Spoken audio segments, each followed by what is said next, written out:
नमस्कार, वेदांश क्लासेस में आप सभी का स्वागत है। हम जो पढ़ रहे थे वो रिमाइंडर थ्योरम यानी कि शेषफल प्रमेय पढ़ रहे हैं। दो हिस्से हमने शेषफल प्रमेय के कंप्लीट कर लिए हैं। पहला न्यूमेरिकल वैल्यू से शेषफल निकालना, दूसरा अलजेब्रिक वैल्यू से शेषफल निकालना। आज हम तीसरे तरीके से शेषफल पढ़ेंगे। देखिए, उससे पहले कुछ समझ लेते हैं। मैंने आपको एक चीज़ बताई थी कि मान लीजिए कि ये हमारा एक भाज्य है, ठीक, और हमने इसको भाजक से भाग दिया तो हमारा ये भागफल निकला, ठीक, और इसके नीचे जो निकला वो है शेषफल।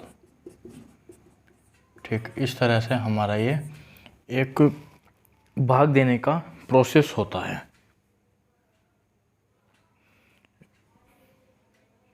इस तरह से एक भाग देने का हमारा प्रोसेस होता है। देखिए, हमारी चार चीज़ होती है। एक होता है भाज्य, एक होता है भाजक, एक भागफल और एक होता है शेषफल।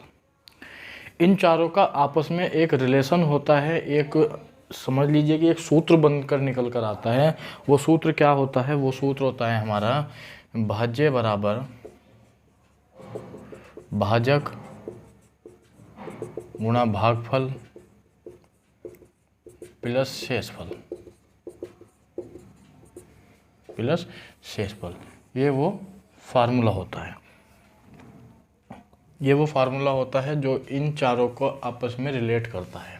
ठीक, अब ये फार्मूला मैं आपको सिद्ध करके बताता हूँ। मान लीजिए कि हम जो है 12 को 5 से भाग कर रहे हैं।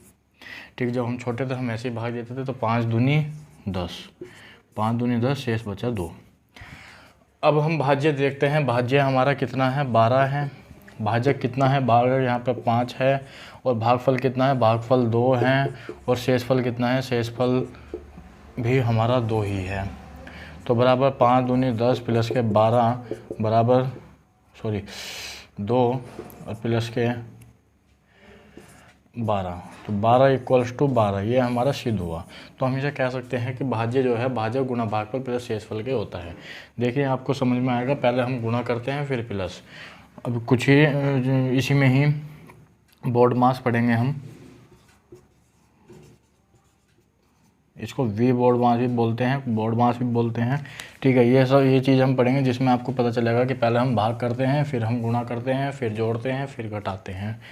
और इससे पहले भी हम कुछ बहुत सारे प्रोसेस करते हैं। तो ठीक है, अब हमारे जो सवाल चलेंगे वो इसी रिलेशन पर आधारित चलेंगे। इसी रिलेशन के आधारित हमारे जो सवाल होंगे अब। ठीक, आशा करता हूँ कि इतनी चीज़ें आपकी समझ में आ गई होगी। तो आज का पहला क्वेश्चन देखते हैं।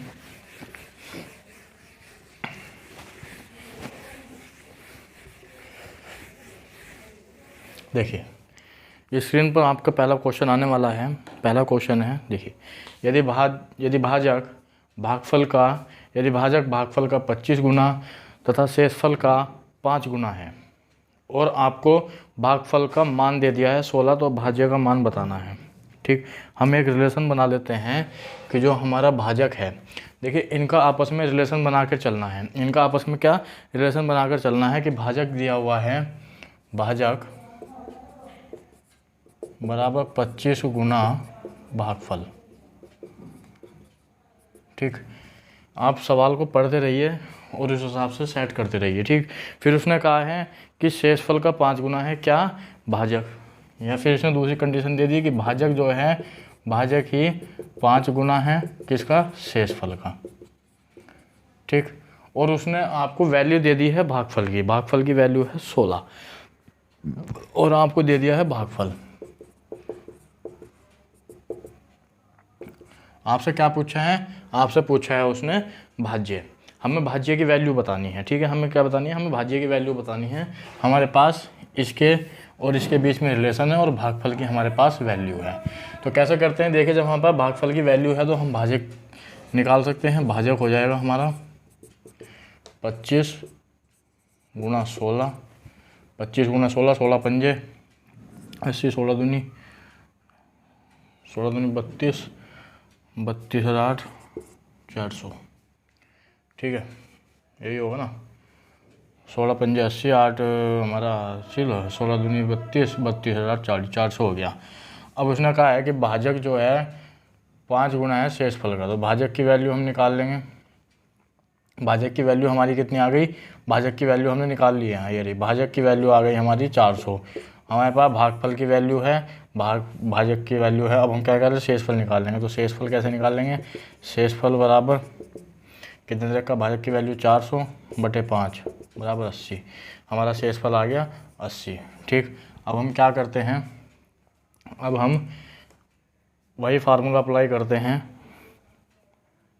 कौन सा वाला, भाज्य बराबर भाजक गुणा भागफल प्लस शेषफल। ठीक, भाजक कितना है हमारा, भाजक की वैल्यू दे दी है 400 गुणा भागफल की वैल्यू कितनी है 16 प्लस के शेषफल कितना है 80। पहले गुणा होगी 16 चौका 64, 6400 प्लस 80, तो वैल्यू हो गई 6480। यही हमारा आंसर हो गया। इस क्वेश्चन का आपका आंसर हो गया 6480, 6480।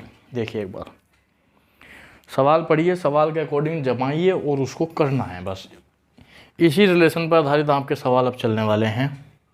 ठीक, देखिए सवाल था कि यदि भाजक भागफल का 25 गुना है, यदि हमारा भाजक जो है वो भागफल का 25 गुना है, भाजक जो है वो 5 गुना है शेषफल का, यानी भाजक ये है इन दोनों का कितने गुना दे रखा है, और फिर दे दी है भागफल की वैल्यू। भागफल की वैल्यू होती है 16।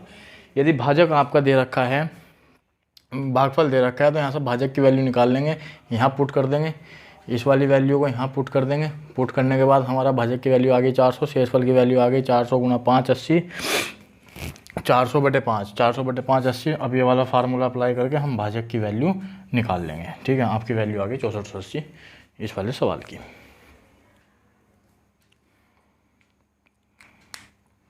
ठीक, अगले सवाल की तरफ बढ़ते हैं।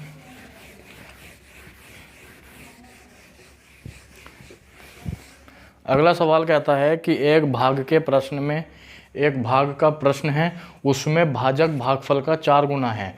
एक भाग के प्रश्न में जो भाजक है वो 4 गुना है भागफल का, भाजक बराबर 4 गुना भागफल।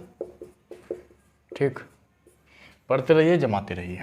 ठीक, फिर उसने कहा है कि शेषफल का 3 गुना है, भाजक ही 3 गुना है शेषफल का। अब यहाँ आपको वैल्यू दे दी है शेषफल की, शेषफल की वैल्यू कितनी दे दी 4, तो शेषफल हमारा कितना हो गया, शेषफल की वैल्यू हो गई 4। ठीक, यहाँ से हम भाजक की वैल्यू निकाल सकते हैं। भाजक की वैल्यू हो गई 3 गुना 4 यानी कि 12।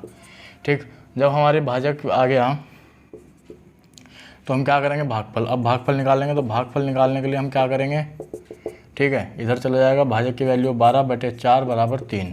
ठीक, भागफल आ गया, भाजक आ गया, शेषफल है हमारे पास, तो हमें निकालना क्या है, हमें निकालना है भाज्य। तो भाज्य वाला सूत्र लगा देंगे, तो भाज्य बराबर भाजक गुणा भागफल प्लस शेषफल, 12 36 प्लस के 4 = 40। ये आपका हो गया आंसर। ऑप्शन नंबर बी आपका आंसर हो गया। देखिए सवाल को पढ़ना है और जमाते चले जाना है, पढ़ना है और जमाते हुए चले जाना है, बस इतना काम करना है और चलते जाना है। ठीक है,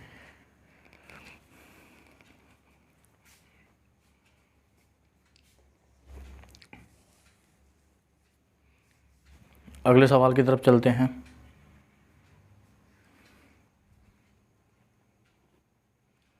देखिए आज शायद शेषफल को हम समाप्त कर दें, कल से हम डिविजिबिलिटी यानी कि विभाज्यता का नियम पढ़ेंगे, डिविजिबिलिटी रूल। ठीक, सवाल है कि यदि किसी संख्या को 52 से भाग किया जाता है, मान लीजिए कोई संख्या है भाज्य है, उसको 52 से भाग किया जाता है तो शेषफल 45 प्राप्त होता है। यदि उसी संख्या को 13 से भाग दिया जाए तो शेषफल क्या होगा। इस तरह के क्वेश्चन आपके पेपर में बहुत पूछे जा सकते हैं और इसी तरह के क्वेश्चन पूछे जाते हैं। ठीक, इसका हम एक मेथड देख लेते हैं। उसने कहा है कि यदि किसी संख्या को हमने 52 से भाग किया, हाँ किसी संख्या को हमने 52 से भाग किया, मान लीजिए वो संख्या n है, और भाग देने के बाद शेषफल कितना निकला, शेषफल निकला हमारा 45। मान लीजिए कि भागफल हमारा x आया, मान लीजिए भागफल हमारा x आया, तो यदि हम उस वाले फार्मूले से लगा कर देखें तो n की जो वैल्यू निकलेगी वो निकलेगी 52x प्लस के 45। ठीक, यदि हम n की वैल्यू यहाँ से निकालें, यदि हम n की वैल्यू, उसने कहा है कि यदि किसी संख्या को 52 से भाग देने पर 45 शेष निकले तो हम जो n की वैल्यू निकालेंगे वो कोफिशिएंट जो हमने x माना ये हमारा भागफल है। ठीक, कुछ भी हो सकता है, हमें भागफल से कोई मतलब नहीं होता, हमें जो शेषफल प्रमेय में है हमें मतलब है सिर्फ शेषफल से, हमें उससे कोई मतलब नहीं, उसकी वैल्यू हम कुछ भी रख लो, डज नॉट मैटर। ठीक, n की वैल्यू दे दी है यहाँ पर 52x प्लस के 45, यानी कि हमने n की वैल्यू भाज्य बराबर भाजक गुणा भागफल प्लस शेषफल से हमने n की वैल्यू यहाँ निकाल दी। अब अगले कंडीशन में उसने कहा है कि यदि इसी संख्या को, जो हमारी बीच में संख्या थी, यदि उसी संख्या को हमने 13 से भाग दिया तो शेषफल बताओ। यदि हमने n को ही 13 से भाग किया, यानी n बटे हमने 13 कर दिया, ठीक, n को ही हमने 13 से भाग किया तो हमें शेषफल बताना है। अब n की वैल्यू क्या है, n की वैल्यू है 52x बटे 45। अब इसको क्या करते हैं, हम दोबारा से 13 से भाग दे देते हैं। ठीक, 13 से जब भाग देंगे तो आपको पता है, ये मैंने आपको सिखाया था कि जब अगर दो चीज़ें प्लस में हो तो इंडिविजुअली भाग देना शुरू कर देते हैं। तो 13 चौका 52, ये तो पूरा कट रहा है। ठीक, तो यहाँ से तो हमारा 0 शेषफल आएगा। अब यहाँ से 13 3 39, यहाँ से शेषफल आएगा 3, तो ये हो जाएगा 0 प्लस के 3 इक्वल्स टू 3। ये हो गया हमारा आंसर, शेषफल। अरे 13 3 39, 6 बचेगा ना, 6 हमारा शेषफल हो गया, ये हो गया हमारा आंसर। ठीक, अब ऐसे सवाल को करते कैसे हैं, देखिए ऐसे सवाल से हमें मतलब होता है शेषफल से। हम क्या करते हैं कि जो हमारा शेषफल दिया गया है, हम सीधा उससे ही भाग कर देते हैं, हमें और से मतलब ही नहीं है। क्योंकि यहाँ से हमारा 0 आया, यहाँ से तो हम देखते हैं कि हमारा 0 आएगा, और हर दशा में प्रत्येक सवाल में यहाँ से हमारा शेषफल 0 निकलने वाला है। प्रत्येक दशा में जो हमारा यहाँ भाजक होगा, यदि हम उसे दूसरे भाजक से भाग करेंगे तो वो उसका शेषफल 0 आएगा। तो हमें मतलब है सिर्फ शेषफल से। हम शेषफल से जो हमारा दूसरा भाजक होगा उससे भाग दे देंगे, और जो हमारा शेषफल निकलेगा वही हमारा आंसर होगा। बस इस बात का ध्यान रखना है कि हमें इससे कोई मतलब नहीं है, किसी भी सवाल में हमें इससे कोई मतलब नहीं है, हमें मतलब है तो सिर्फ शेषफल से। हम सिर्फ शेषफल से ही भाग देंगे और शेषफल से भाग देने पर ही हमारा उत्तर निकल कर आ जाएगा। तो हम फालतू झंझट में पढ़ने की ज़रूरत नहीं है, ये सिर्फ आपको बताने के लिए था। लेकिन आगे के क्वेश्चन में हम क्या करेंगे, हम सिर्फ शेषफल से ही भाग देंगे। ठीक, एक बार मैं आपको इसका पूरा मेथड बता देता हूँ। देखिए सवाल में कहा गया है कि किसी संख्या को 52 से भाग देने पर, मान लीजिए कि कोई संख्या है n और उसे हमने भाग दिया 52 से। ठीक, उसने कहा है कि शेषफल निकला है 45। उसने कहा है कि शेषफल निकला है हमारा 45, बीच में जो भी आया हमें उसको कोई मतलब नहीं। देखिए शेषफल वाले सवाल में हमें मतलब होता है सिर्फ शेषफल से। ठीक, कोफिशिएंट क्या है, भागफल क्या निकला, मान लीजिए भागफल निकला हमारा x, ठीक। अब यदि हम इस n की वैल्यू निकालें, यदि इस हम n की वैल्यू निकालें तो n की वैल्यू क्या होती है, भाज्य बराबर भाजक गुणा भागफल प्लस शेषफल। ठीक, ये हमारी n की वैल्यू आ गई है। अब उसने कहा है कि यदि उसी संख्या को 13 से भाग दें, यानी कि मान लीजिए n है और n को हमें 13 से भाग करना है, तो हमें ये शेषफल बताना है, इससे हमें कोई मतलब नहीं।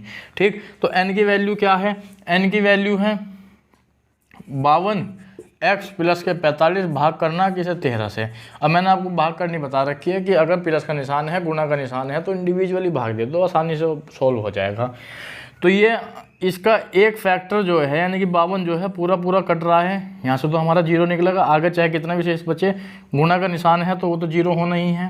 ठीक, और हर सवाल में यहाँ से आपका जो शेषफल है वो 0 निकलेगा, हर सवाल में यहाँ से शेषफल आपका 0 निकलेगा।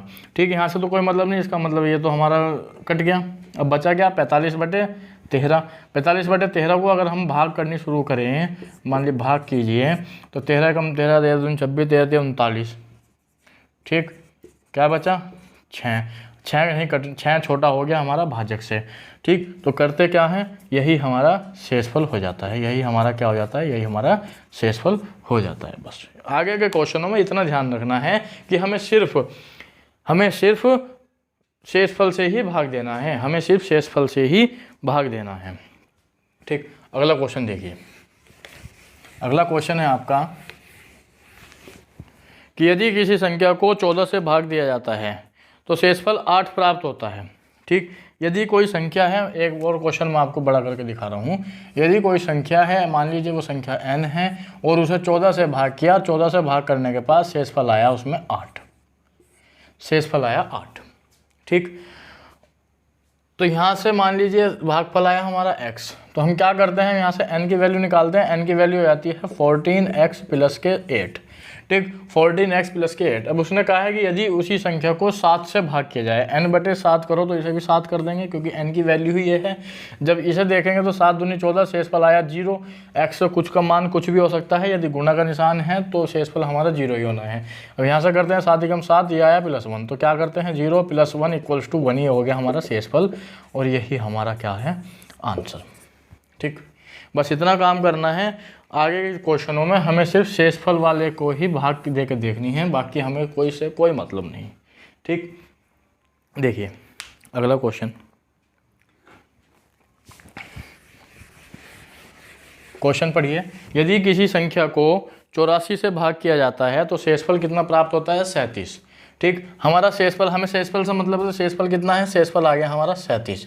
ठीक, और से हमें कोई मतलब नहीं, फिर भी देख लेंगे हम।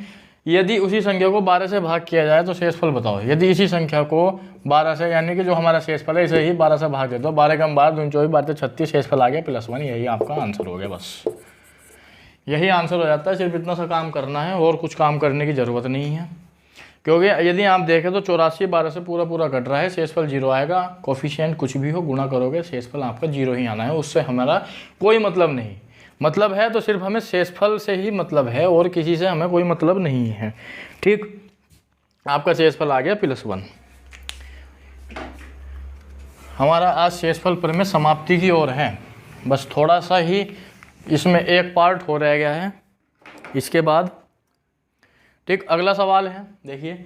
यदि किसी संख्या को 36 से भाग किया जाता है तो शेषफल 23 प्राप्त होता है। यदि किसी संख्या को 36 से भाग किया जाता है तो शेषफल प्राप्त होता है। यदि उसी संख्या को हम 12 से भाग दें तो शेषफल कितना प्राप्त होगा। ठीक, शेषफल पहले कितना प्राप्त हो रहा था, पहले प्राप्त हो रहा था 23, दोबारा भाग कर रहे हैं हम 12 से, तो 12 दूनी 24 माइनस के 1। अब इसमें से ये घटा दो तो कितना आ गया, 11। यही क्या हो गया हमारा आंसर। बस इतना सा काम करना है इस पूरे क्वेश्चन का। क्वेश्चन कितना बड़ा है, आंसर कितना सा आ गया, देखिए आप। क्वेश्चन कितना बड़ा है और आंसर कितना आ गया, ये देखिए आप। ठीक, एक लाइन में आंसर आ जाता है आपका। ठीक, सिर्फ आपको शेषफल से मतलब है और किसी से कोई मतलब नहीं। और किसी से मतलब क्यों नहीं, क्योंकि हमारा वही शेषफल 0 दे रहा है। ठीक, देखिए अगले क्वेश्चन की तरफ बढ़ते हैं। अगला क्वेश्चन है कि दो अलग अलग संख्याओं को 17 से भाग देने पर शेषफल 13 और 11 प्राप्त होते हैं। ठीक, देखिए ये समझिए, देखिए n1 है और एक n2 है। हमने अलग अलग संख्याओं से, यानी कि अलग अलग संख्याएं जो हैं उनको 17 से भाग देने पर शेषफल हमारा निकला, तो 17x1 प्लस के शेषफल कितना निकला, शेषफल निकला हमारा 13, जब हमने पहली संख्या को n से भाग दिया, उसको कोफिशिएंट आया हमारा x1। अब दूसरी संख्या को हम 17 से भाग देंगे, x2 प्लस के वो आया हमारा 11। ठीक, ये कैसे निकला ये मैं आपको पहले ही बता चुका हूँ कि इस तरीके से कर लो, यानी कि संख्या n1 है, भाग किया हमने 17 से, कोफिशिएंट मान लीजिए x1 है और यहाँ आया हमारा 13। तो वही है कि n1 की वैल्यू निकालना है, तो 17 गुना x1 इंटू प्लस के 13। ठीक, इसी तरह से यहाँ पर कर लेंगे तो यहाँ x2 हो जाएगा, यहाँ n2 हो जाएगा, यहाँ 11 हो जाएगा। इसी तरह से हम n1 और n2 की वैल्यू निकाल सकते हैं। ठीक, अब आगे उसने कहा है कि यदि संख्याओं के योग को 17 से विभाजित किया जाए तो शेषफल होगा। यदि इन n1 के और n2 के योग को, इनके संख्याओं के योग को, तो n1 प्लस n2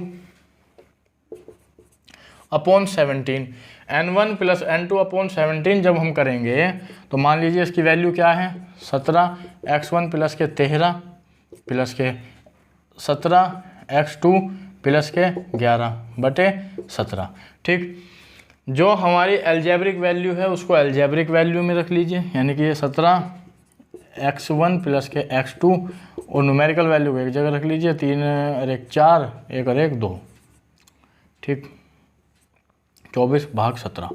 अब बात वही निकल कर आई कि यहाँ से तो आपका शेषफल 0 आएगा। क्यों? क्योंकि 17 एकम 17 और ये शेषफल आया 0, इंटू का निशान है, आगे कुछ भी शेषफल बचे कोई मतलब नहीं, क्योंकि 0 ही आपका यहाँ शेषफल आना है इस वाले से उसका। अब यदि हम इससे भाग करें तो यहाँ शेषफल आपका क्या निकल कर आएगा? यहाँ शेषफल आपका निकल कर आएगा, हमें मतलब है 24/17 से, बस 24/17 से 24, 17 एकम 17, 17 और आपका बचेगा सिर्फ 7। यही क्या हो जाएगा आपका आंसर, यही आपका आंसर हो जाएगा, ठीक। अब ऐसे सवाल को करते कैसे हैं देखिए, इतना बड़ा करने की कोई ज़रूरत नहीं, हटा दो, ठीक। मैंने देखा कि यहाँ भी 17, यहाँ भी 17, और जो हमने इनको जोड़ा तो भाग कराई जा रही थी 17 से, तो यहाँ से तो हमारा क्या शेषफल 0 0 आना था। तो हमें क्या करना है, जोड़ है तो सिर्फ शेषफल वालों को ही जोड़ लो। 13 प्लस के 11 और भाग कर दो 17 से, 13 और 11 24, 24/17, जब इसे करेंगे तो 7 हमारा क्या आएगा शेषफल, बस ये हमारा आंसर आ गया। इतना सा काम करना था। देखिए क्वेश्चन यहाँ से डायरेक्ट पूछे जाते हैं एग्जाम में, और जितने भी क्वेश्चन मैं आपको करा रहा हूँ सब एग्जाम की दृष्टि से सब अच्छे क्वेश्चन हैं, ठीक। देखिए अगले सवाल की तरफ बढ़ते हैं। किसी प्राकृतिक संख्या n को 4 से विभाजित करने पर शेषफल 3 प्राप्त होता है, ठीक।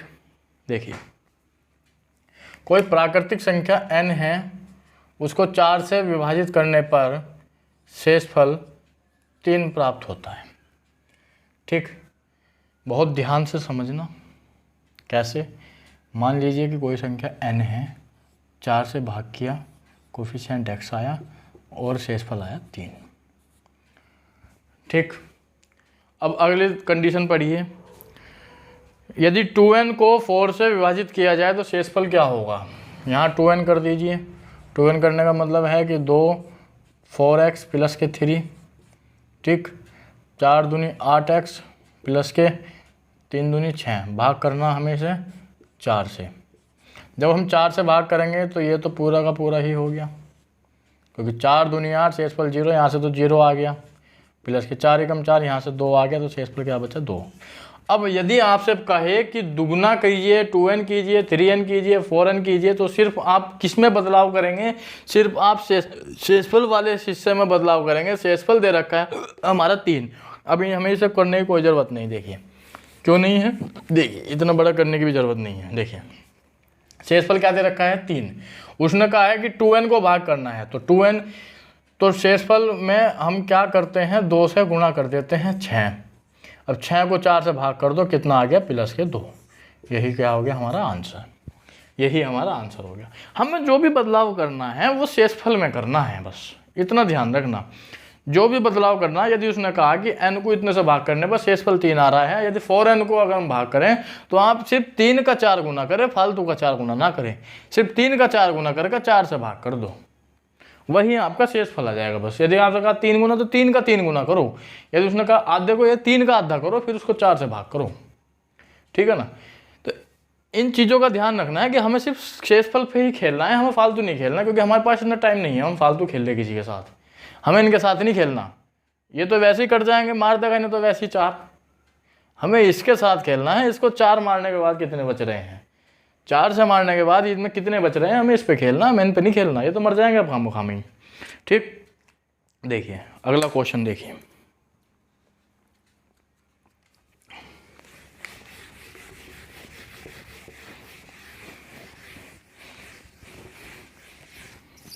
अगला क्वेश्चन है कि जब किसी संख्या को 987 यानी कि 987 से भाग किया जाता है तो शेषफल हमारा 59 प्राप्त होता है। उसी संख्या को 21 से भाग किया जाए तो शेषफल ज्ञात करो। बस क्या करना, शेषफल देख लो कितना आया 59। कितने से भाग करना हमें 21 से, भाग करना 21 से, बस कुछ नहीं मतलब हमें नहीं मतलब। और 21 दूनी 44 बजाय 21 दिया 63। अब 63 में समझ गया, यहाँ बचा माइनस के 4, अब 21 में से माइनस के 4 कर दो तो ये हो जाएगा 17। यही क्या हो जाएगा हमारा आंसर। ये चीज़ें मैं आपको पिछले 5 या 6 क्लासों से समझा रहा हूँ। ये आशा करता हूँ कि आपकी समझ में आ गई होगी कि मैंने कैसे किया। और जैसे ही हमारा डिविजिबिलिटी रूल ख़त्म होगा, समाप्त होगा, मैं तुरंत रिवीजन की 2 क्लासेस एक साथ लेकर आऊँगा। उसमें आपको बहुत ज़्यादा महत्वपूर्ण जो क्वेश्चन होंगे वो कराए जाएंगे। ठीक, लगभग आपकी रिवीजन की क्लास 1 से 1.5 घंटे की होगी आपकी, और 2 क्लास आएगी बहुत मज़ेदार क्वेश्चनों के साथ। ठीक, तो आपका आंसर आ गया 17।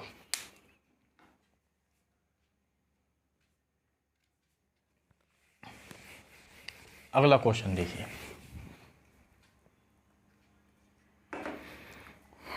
बहुत बढ़िया। 31 लिख लेते हैं हम इसे, ये लिखा हुआ तो है ही आपके सामने। 31, 35, 24, 68, 54, 33, 58, 46, 39, इसको हमें किससे भाग करना? 4 से। शेषफल बताना। देखिए, आप अपने दिमाग को पीछे लेकर जाइए। मैंने आपको बताया था कि 2 और 2 की पावर n कुछ भी हो, इससे विभाजिता के नियम।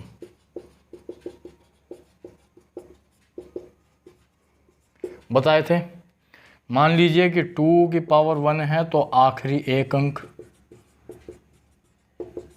और कल की क्लास में ये साबित भी कर दूंगा कि आखिरी एक अंक, आखिरी 2 अंक, आखिरी 3 अंक ही क्यों ले रहे हैं हम। जब 2 की पावर 1 से कर रहे हैं तो आखिरी एक अंक, 2 की पावर 2 से कर रहे हैं तो आखिरी 2 अंक, ये ही क्यों ले रहे हैं। कल की क्लास में विभाजिता नियम के पहली क्लास में ही आपको बता दूंगा मैं। ठीक है, उसमें हम विभाजिता के ही नियम पढ़ेंगे सब, और उसके ही क्वेश्चन करेंगे। तो धीरे धीरे हम अपने कॉन्सेप्ट को क्लियर करते हुए चलेंगे। देखिए, इसी तरीके से हम धीरे भले ही चल रहे हैं, लेकिन कछुए की चाल चलो, लेकिन विजयीता के साथ चलो। ये नहीं कि खरगोश की तरह कुछ चले फिर रुक गए फिर चले, और आप जो है पराजिता का मुंह देखेंगे फिर।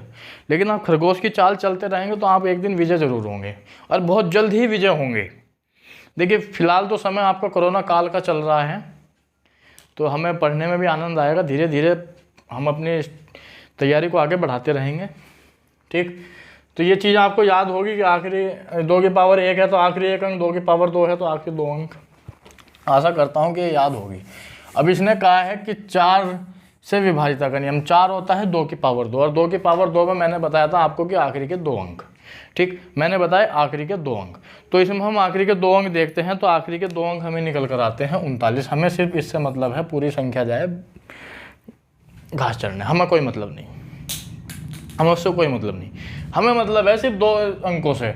ऐसा कर दो भैया 4 से भाग, ऐसा कर दो 4 से भाग, जो शेषफल आएगा वही आपका आंसर होगा। ठीक, जब ऐसा करेंगे 9 चौक 36 तो कितना है प्लस के 3, यही क्या हो गया आपका आंसर। बस इतना सा सवाल था, देखने में हुआ बना दिया सवाल का, और कुछ नहीं। ठीक है, तो आज की क्लास को इतना ही रखते हैं, और कल को हम सक्सेसिव क्रमागत शेषफल पढ़ेंगे, और लगातार शेषफल भी और क्रमागत शेषफल भी, दोनों शेषफल हम कल को की क्लास में कंप्लीट करेंगे। तो आज के लिए इतना ही। ऑल द बेस्ट सभी साथियों को, सभी भाइयों बहनों को। राम राम।